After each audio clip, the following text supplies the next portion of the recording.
Ship of Heroes makes its mark as a new MMORPG in the Of Heroes subgenre. I've recently had the chance to experience the game through their second open beta for testing the new housing system. The game has been in development since 2017 using Unreal Engine 4. Their website has featured a roadmap with continuous updates, special events to engage players during the pandemic, and now states they intend to release for 2022. How close are they to a release candidate, and how's the game shaping up? Let's take a look. Questing was not the focus of this testing phase, so there were limited quest activities available. I was able to complete one full story arc and a few missions in another before reaching an unfinished quest area which stopped my progress. I'll be honest, my initial reaction to the gameplay was kinda negative. This is pretty janky.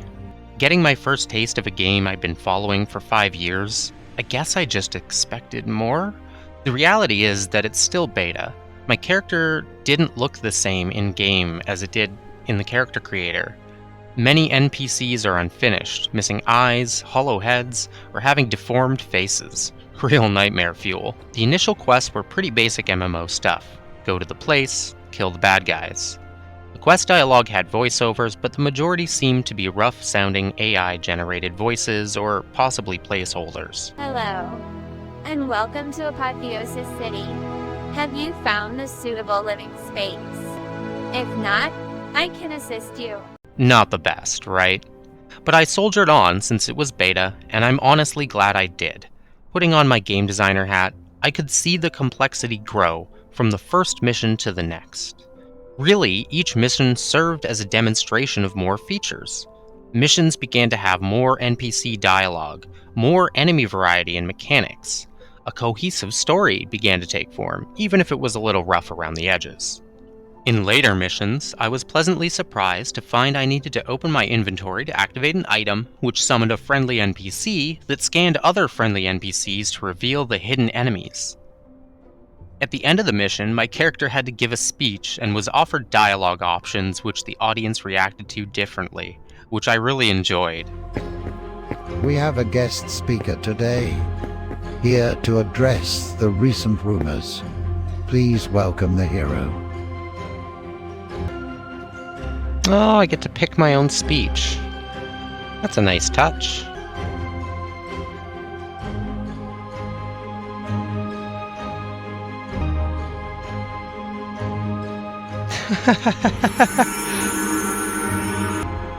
That was amazing.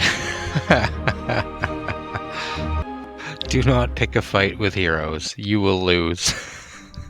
Finally, the quest chain led to a pretty epic showdown against characters who had been introduced throughout the story arc in a good-looking boss room, with actual mechanics like the boss escaping, environmental AoE effects, and an entirely new type of monster spawning to attack.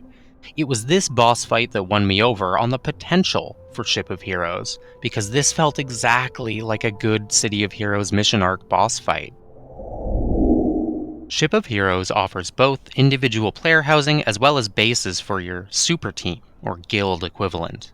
I'm not the biggest Sims gamer myself, but I can appreciate a good virtual space your character can call home, especially with the amount of customization and creativity this genre tends to allow. During this beta test, characters were given unlimited money to purchase and decorate as many spaces as they want. There were vendors set up outside the housing instance. However, I later learned you could simply purchase items inside your apartment without exiting and loading an instance. There were a ton of decorations split into different categories. There wasn't a lot of visual variety though. It was mostly prop and tile set pieces from the existing town and mission instances. But the creative space was huge and mostly allowed any object to be placed, rotated, scaled up and down as you saw fit. Some objects even had extra options to customize, like the greeter, who you could set a message that would display when a player walked by, while others had special interactions, like personal vendor NPCs. So I set to work doing what I do best, making something kinda weird, dark, and edgy. My character was named Naughty List, a sort of bad Santa character. So his apartment ended up looking like something like a cross between a Gotham City nightclub and a BDSM dungeon, at least as much as the housing system would allow. Overall, the housing system felt pretty good with a surprising amount of options and content. However, it is also the game mode where I found the most bugs, which is the point of a beta test.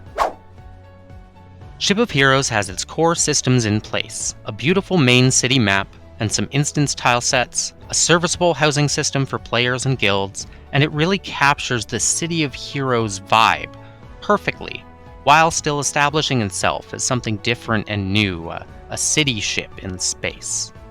One concern is there's a serious lack of content like quests, dungeons, things to do. The game feels like a completed sandbox game, but unfinished as an MMORPG. However, it's important to note this type of content is the last piece added to the mix of game design, and the devs have indicated they've onboarded their questing team and they're now creating more quests, preparing for the final stages of beta and eventually release. So the game's in testing, it has some rough spots. It also had moments of gameplay where I was genuinely entertained, sometimes even impressed. I know I'll be continuing to follow their progress. Are you excited for Ship of Heroes? Let me know in the comments section below. Thanks for watching.